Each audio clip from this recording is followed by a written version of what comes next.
What is going on, everybody? It's the Franz, and we're here for AEW on TNT review for your October 30th, 2019. Halloween, of course, is tomorrow. Hope you guys are having a wonderful time. I'm getting ready for this.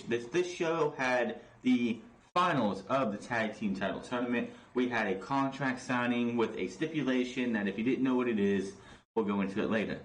We had Hangman Adam Page versus Sammy Guevara. We had Hikaru Shida come make her AEW on TNT debut and return since All Out. We had a couple tag team matches, which I know AEW and Matt and Nick Jackson came out and was like, we want to make tag team wrestling the best tag team division you will ever see. We want to make tag team wrestling matter. You don't have to flood every episode of AEW with 3 to 4 tag team matches. We had 2 trios matches on this show, and quite honestly, we didn't need either of them. Last week was, I believe, the best episode of AEW that they've done so far, and this one was kind of a step back, and we'll go over it with the tag team matches later on. The tag team title tournament, of course, finished up the night, which ended the show, which was pretty good. We were supposed to have the Rock and Roll Express, who are the NWA. They're in the NWA, and they'll be challenging the Wildcards in one of their shows later on for the tag team titles on this show. And they were supposed to introduce or give those tag team titles to the champions who win the match. That would not happen, and we'll tell you why later on. NXT, of course, will be tomorrow afternoon sometime. I'm going to be watching that tomorrow, reviewing it tomorrow. There are some things to go over that I think are just not good, in my opinion, that I've seen coming out of it. Something that, in my opinion, it's a big talking point, and it's something to me that just it doesn't sit well with me, and we'll go over that tomorrow.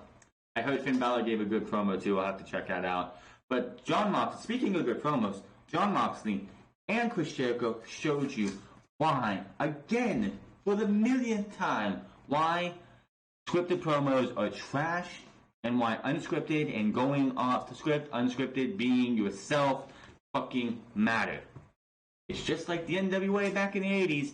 You are like the promos you had back then or what we're seeing in AEW. You believe everything coming out of their mouth because everything you hear from a Jon Moxley, a Cody Rhodes, a Chris Jericho, a Dustin Rhodes if he talks, a Hangman Page, it's coming from inside of them.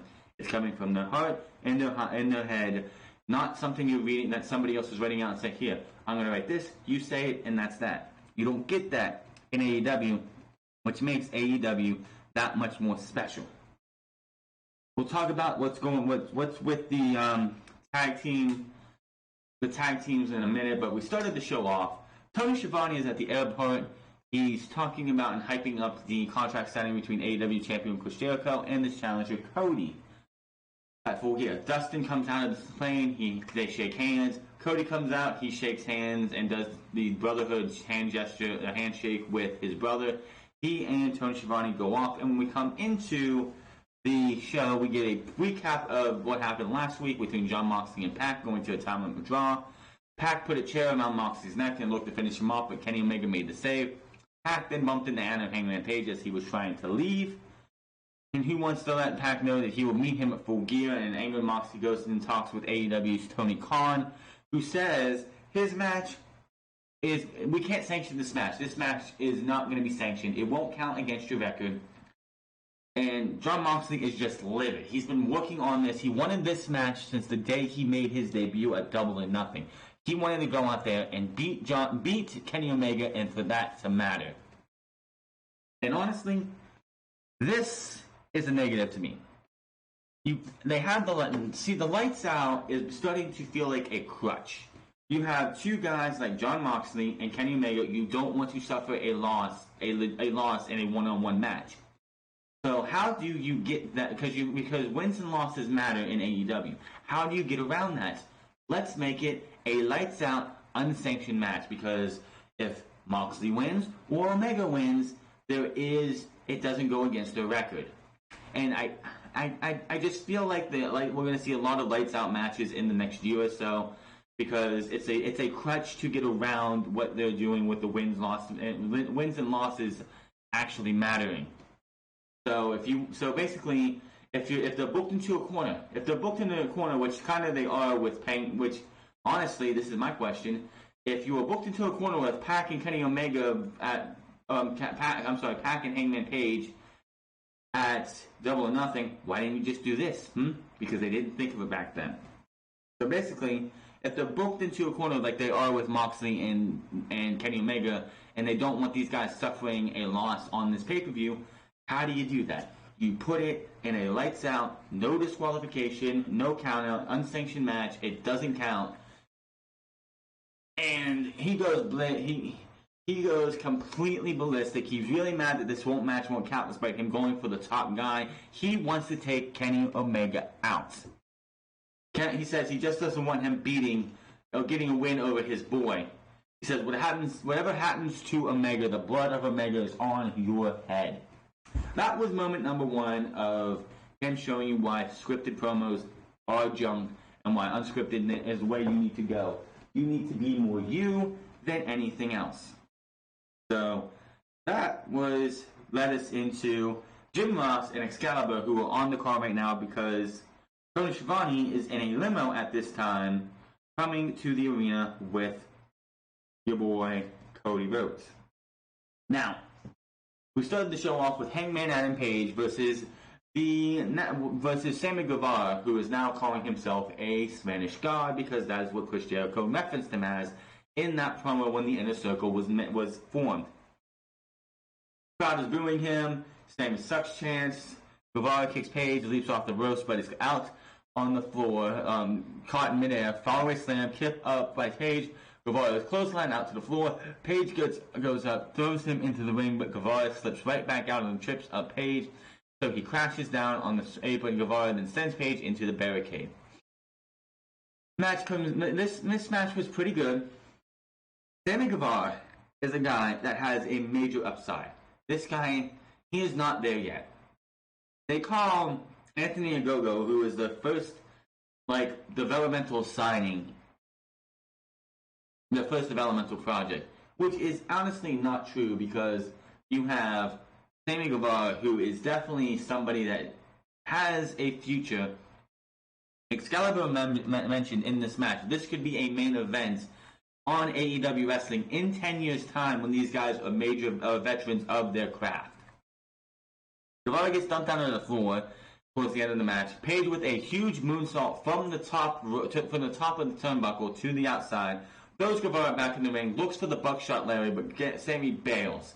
I knew he wasn't going to hit it there because Sammy Guevara was right beside the ring, right beside the ropes. But both wrestlers trade some big strikes. Page is flipped onto the apron. Guevara he hits the ropes. Page with the buckshot lariat. 1, 2, 3. Hangman Page is your winner. Post-match, Page gets a mic. He says it's not a secret. Things haven't been going so well for me, but tonight felt so good. At Full Gear, I will do some cowboy shit, which didn't get censored, which people need to stop thinking that this shit's going to get censored. This is TV-14. This isn't the PG crap that you see on Raw and SmackDown. And take Pac's head clean off. God chants cowboy shit, and that is that. So, again, Sammy Guevara's got some major upside. He is not ready to be in a big position other than being somebody to give you a good match. The guy has potential to be a major star in AEW if they book him right. Like I said when the Inner Circle was formed, Sammy Guevara is the major winner in this entire thing, simply because he's got Pride and Powerful of Santana Ortiz, Jake Hager, and Chris Jericho, all to learn, stand under all those learning trees to get to be fine-tuned to when they do eventually turn on him, and he goes from being a despicable heel to a cold-cut baby, strong baby face. It'll feel like Batista leaving Evolution instead of, and it won't be Randy Orton leaving Evolution where they beat the hell out of him and he didn't do shit for a while. It'll be more like Batista leaving Evolution, where, yes, he might have got the upper hand on these guys, but he ended up coming out stronger on the other side. So that's where I wouldn't say it's going to be now, but I'm going to say in about 6 months, maybe, if Inner Circle's still a thing, which I'm pretty sure it's going to be, Sammy Guevara is going to be from where he's at to up higher than he is right now, and it should be absolutely good. So they go to picture-in-picture after this match. For one reason, we're still doing this after a match, in between matches, which they don't need to do. We see the Rock and Roll Express walking backstage. I don't know if AEW realizes that we can't hear what's going on during these commercials, during these picture-in-pictures, but Private Party comes into frames. I have no fucking clue what the hell they're saying. They're talking, they're going completely batshit crazy. Isaiah Cassidy says something into the camera we can't hear. And then it was over. And then we see Shana, S-A-N-N-A, versus, it comes out, new woman on the block, new woman for the tag, for the women's division. Always great to see somebody new. Versus Hikaru Shida. This was a decent match. There was a point in this match where Cheetah had Shana in the that, like, instead of doing like the I don't know what they call it. It's like a power driver, but it's while you have your opponent on your back and you're going to like drop to your knees. She did that to Shana, and Shana's neck looked like it just snapped on the apron, on the ring, on the thing. It looked absolutely brutal. Like that was one of the worst things I've ever seen like happen. It just looked so bad. She sold it, and she looked fine because it's like if she would have broken her neck, she would have just limped there and would have been done. But she sells it. She rolls over to the ring, the ropes and stuff. But my word, when I saw that happen, I winced. I was like, holy shit. For a second, you're like, did she really just fucking break her neck? Or something. Comes back up. Cheetah looks for a running knee, which earlier in the match, I forgot to mention this too. Cheetah on the outside with Shana. She goes under the ring, grabs a chair. We're wondering, is she going to try and get disqualified? I mean, she has a baby face and everything. No.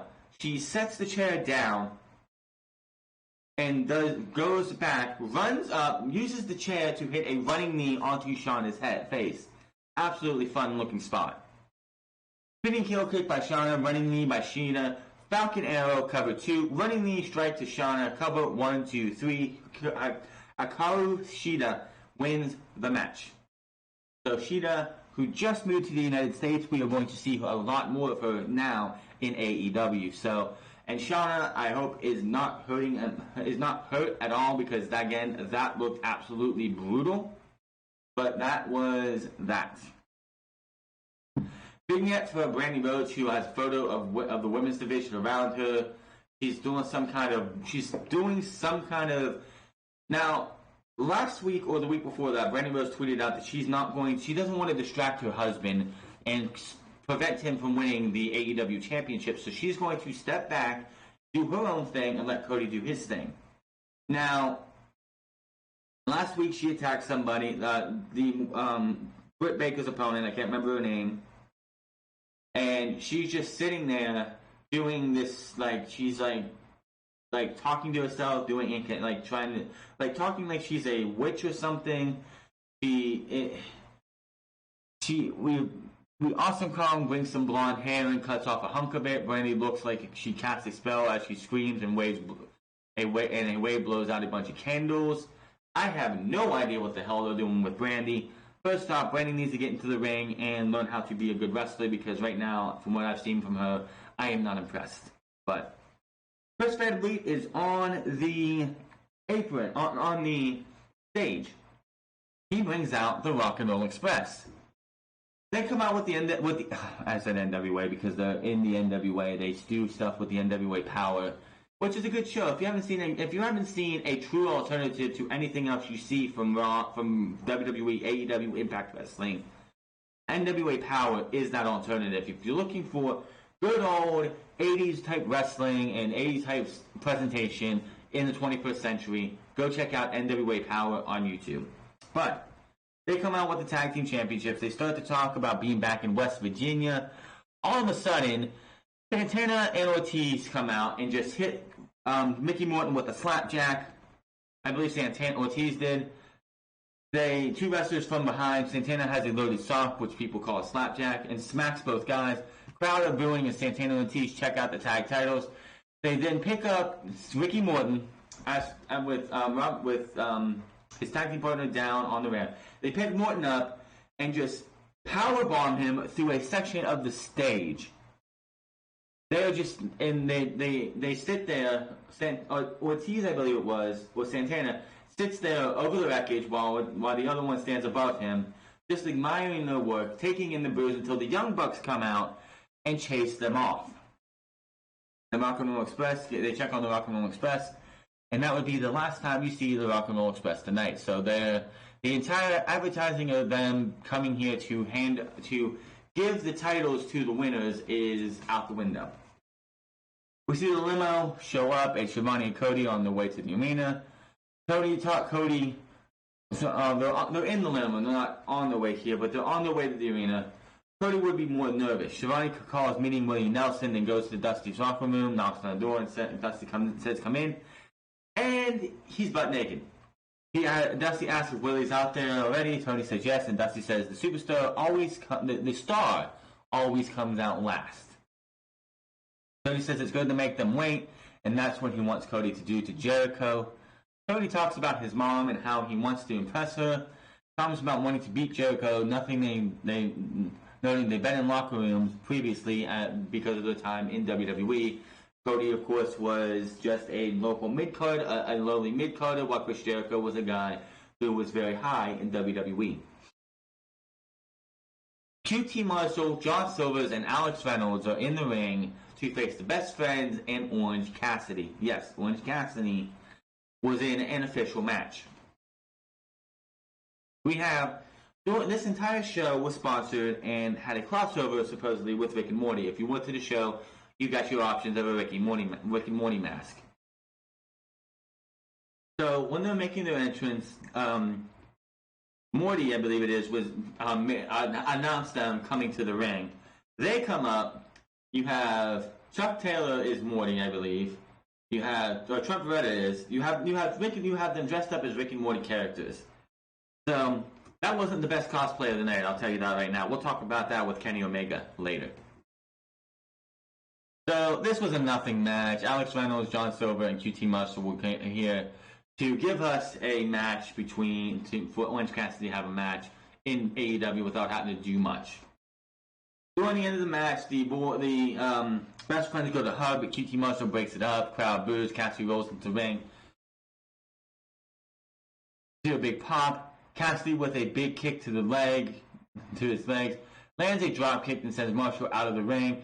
His glasses fall off. The referee comes over and puts them back on him, and all three guys do the big hug. Cassidy, with his hands in his pocket, takes out the two guys on the outside. Strong Zero by Best Friends. That would be the same move that you saw Cheetah do to Shana earlier in the night. But they did it a lot better and a lot more safer. Best Friends end up winning. Chris Jericho makes his way out to the ring. West Virginia, I gotta say though, I'm kind of disappointed in West Virginia's crowd tonight. Not for the crowd reaction or anything. They were hot all night. This was Halloween Eve. Halloween is tomorrow. I saw one person one person with a unique costume in the crowd. It was a kid dressed as the Hulk. Where was your costumes, West Virginia? I mean, come on. He heads out to the stage, and Chris Jericho is wearing a purple suit jacket, with pumpkins all over it, jack-o'-lanterns. He comes to the ring. He comes out to the stage. The contract table was at the stage. Now, usually in WWE, you'll see the contracts, the chairs for the contract signing be face to face instead of end to end. They were end to end for this. You had the actual lawyer person in the middle, while you had Jericho on the heel side and Cody on the face side. Cody comes out of the limo. He gets over here. We have the music playing. Cody and Tony Schiavone come in as well. Jericho's barely looking at Cody as he comes out to the stage. Jericho stands up and barks a bit at the crowd who are booing him. Tony moderates the signing. Mega Parek, AEW's chief legal officer has the official contract. Cody takes the papers and signs them right away. As JR mentions, that should be how it should always be.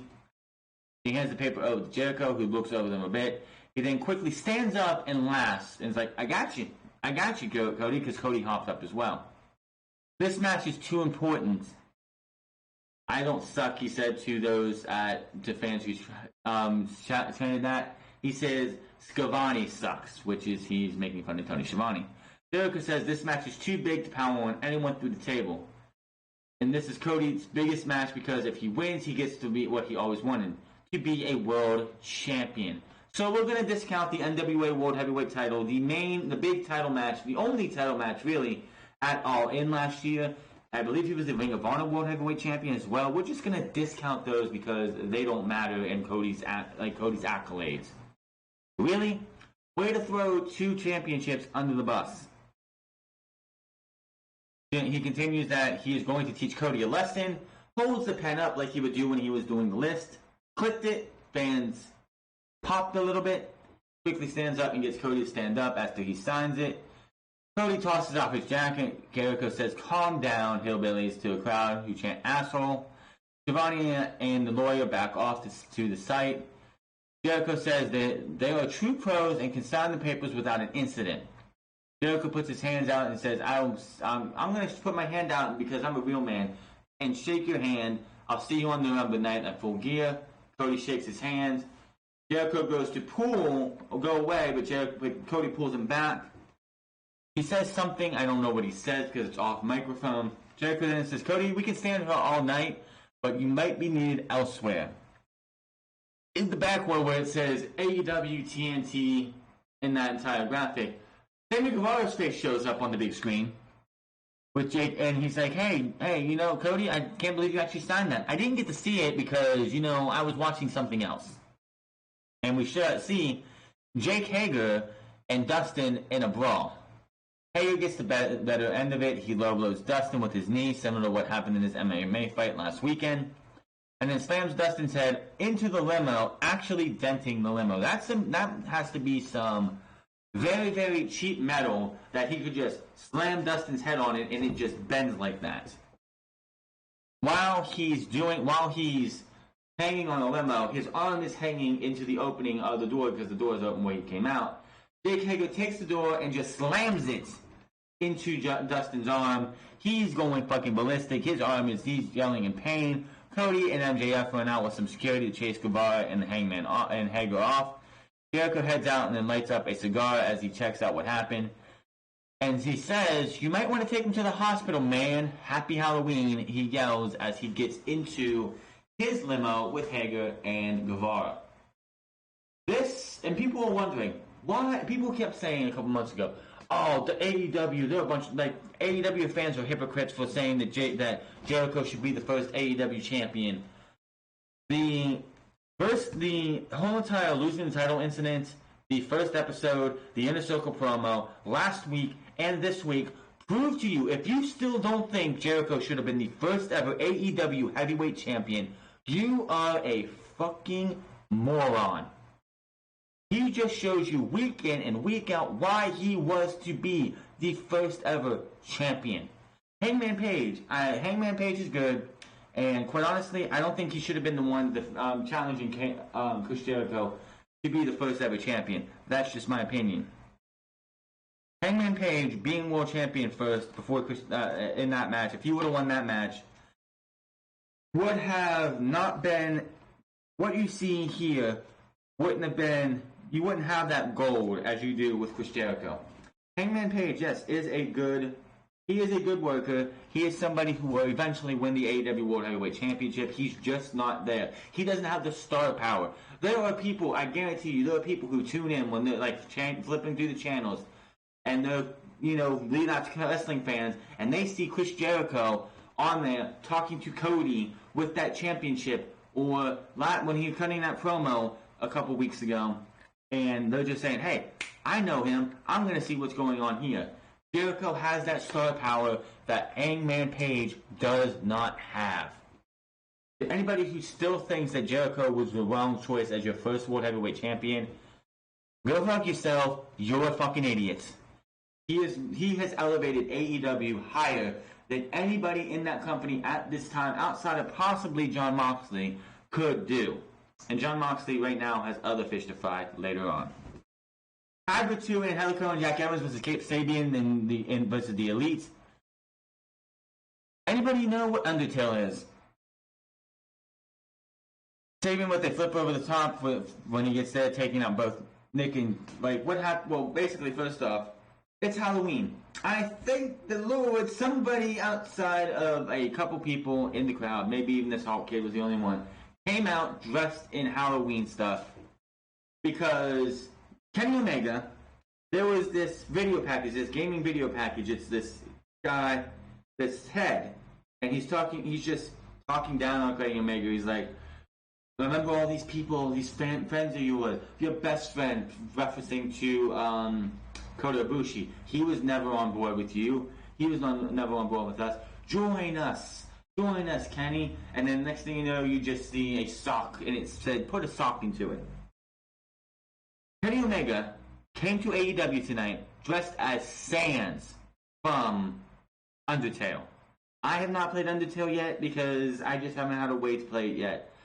But that was absolutely fucking fantastic. I was like, holy shit. I remember, and see, Kenny Omega, being who Kenny Omega is, has a great grasp on the gaming community. He is another guy that, yes, he would probably have been a great first world heavyweight champion, but I don't think he doesn't have the casual reach as a Chris Jericho does, as of right now. But him coming out as Sans was just fucking awesome as hell. The Young Bucks come out after him, and they come out as the Street Fighter characters like they did at Fyter Fest, which was cool. But this match just tells me that AEW needs to do something about this. There is just, every time we see a tag team match, this was a trios match, a tag team, like any type of tag team match, it's the same thing, and I'm having a problem with now, and it's been since the beginning. They have got to have the referees get control of these matches faster than they do. There was so many times that you're sitting here watching this match was kind of actually wasn't a really good match. It was a okay match. It was decent, but it wasn't up to the standards that I could see a Jack Evans, a Kip Sabian, a Angelico, and the Elite can do. I think these 6 guys could do better than this match. But you gotta stop having just, oh, I don't know who the legal man is. Who's the legal man? Everyone just getting their shit in every single time. It's just so bad. This isn't, like, the tag team division is stacked. The tag team division is just so good, so great.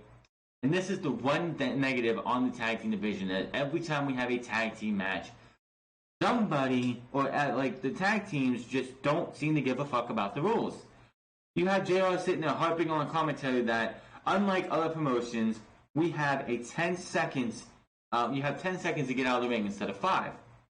Well, that doesn't seem to fucking matter when the referee just is like, oh, my hands are behind my back, I'm not going to sit here and count, I'm just going to let these guys, or girls, depending on who it is, go out there and do whatever the hell they want, and I'm not going to enforce the rules. They need to get this under control. Now, the main event, it was not as bad.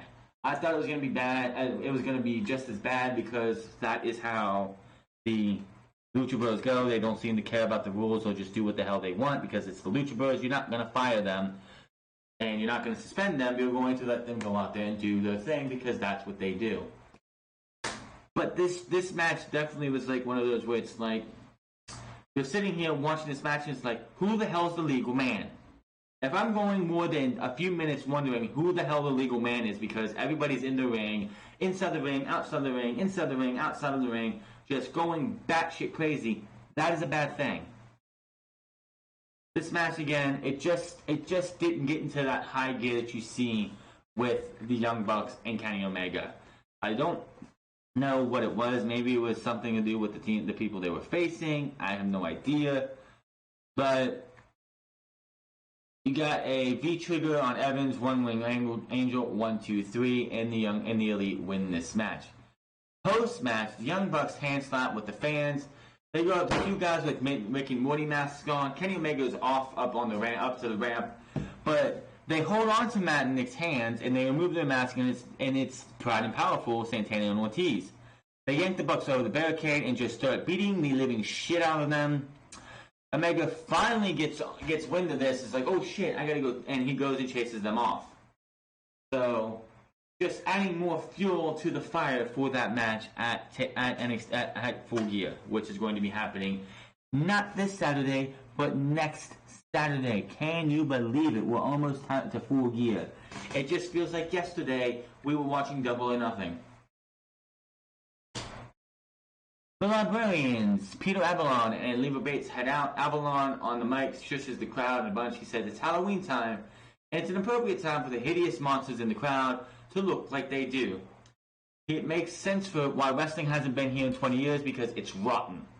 All of a sudden we go to a camera angle, a camera like out in the crowd, and Jon Moxley is marching to the ring, bad at hell, pissed as hell for what happened, what he was told, what was it, last week? He hits him with he comes in, hits the Death Rider on Peter Avalon, and gets the mic. He's talking about Full Gear, which is now an unsanctioned match, no time limits, no DQs, and no rules. But officially the match doesn't even count. When I beat Omega and they're just going to pretend like it never happened. I feel like AEW is trying to treat me like I'm a freak, keep me in a little box.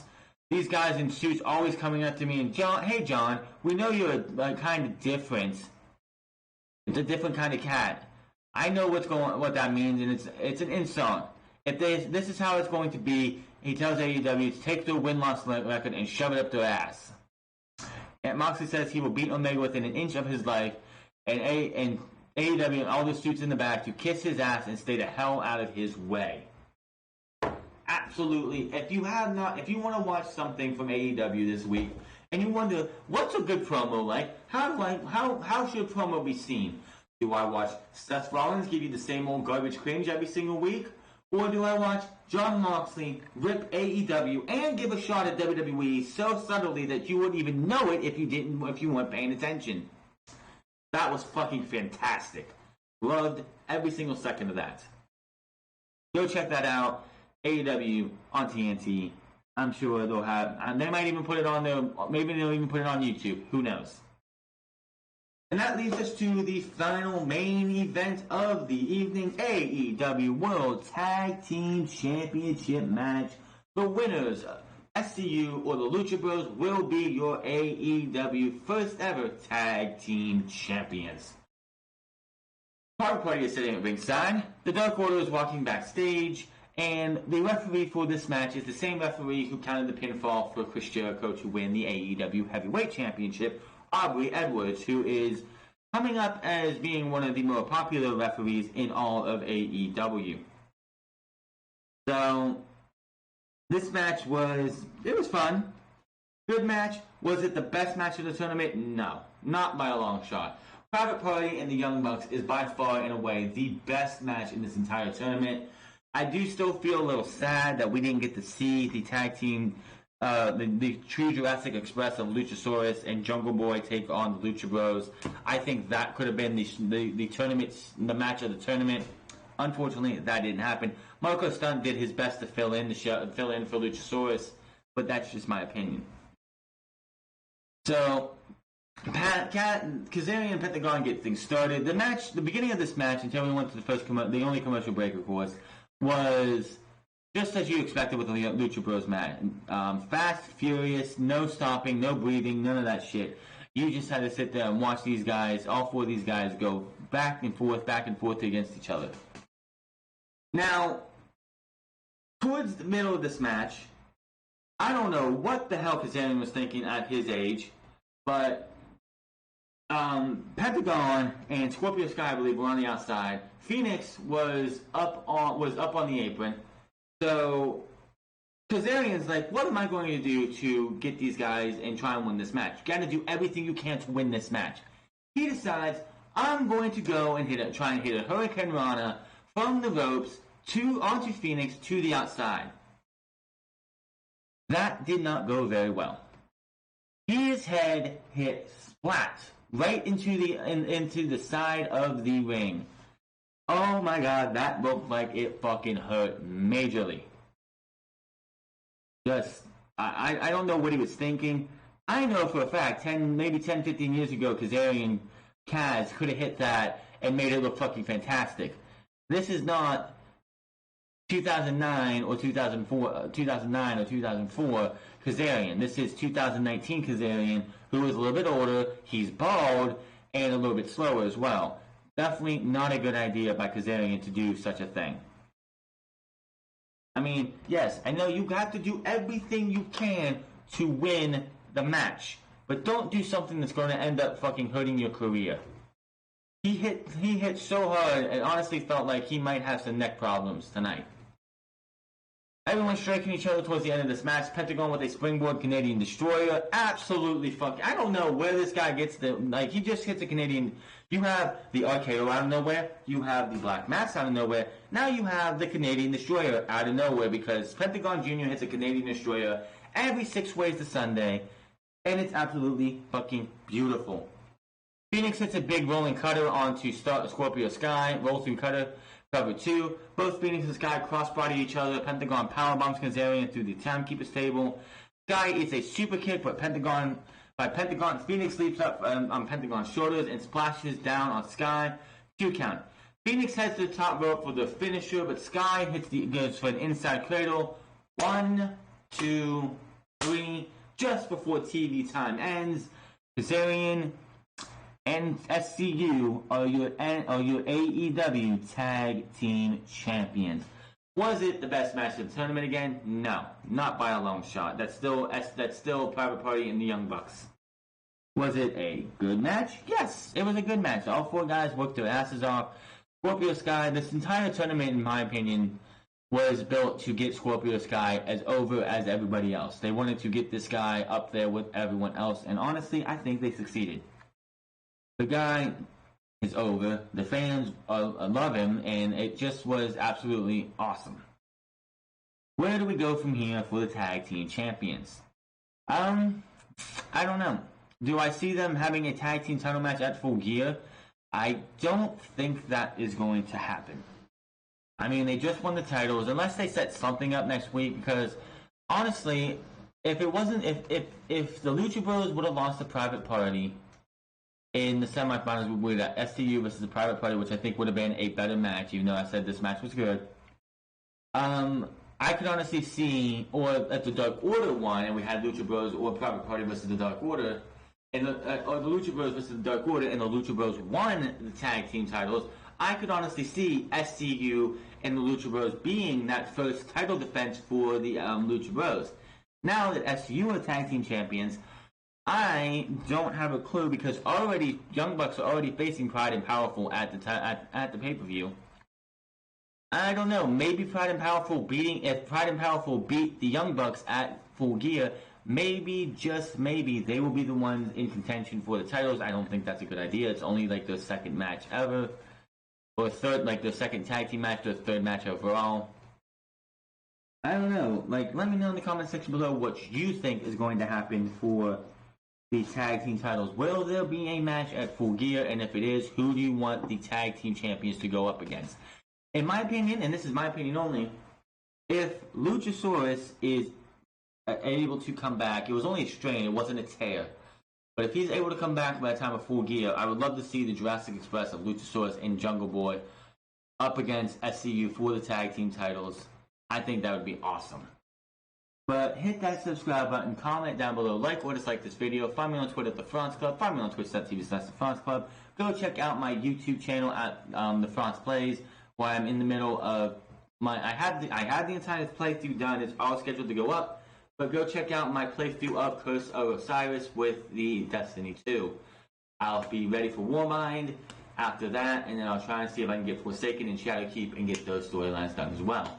But I'm getting out of here, and I'll see you guys tomorrow for NXT, Friday for SmackDown, which is going to be a garbage show, and then Sunday for unscripted. Until then, my name is France, and I'll see you guys later.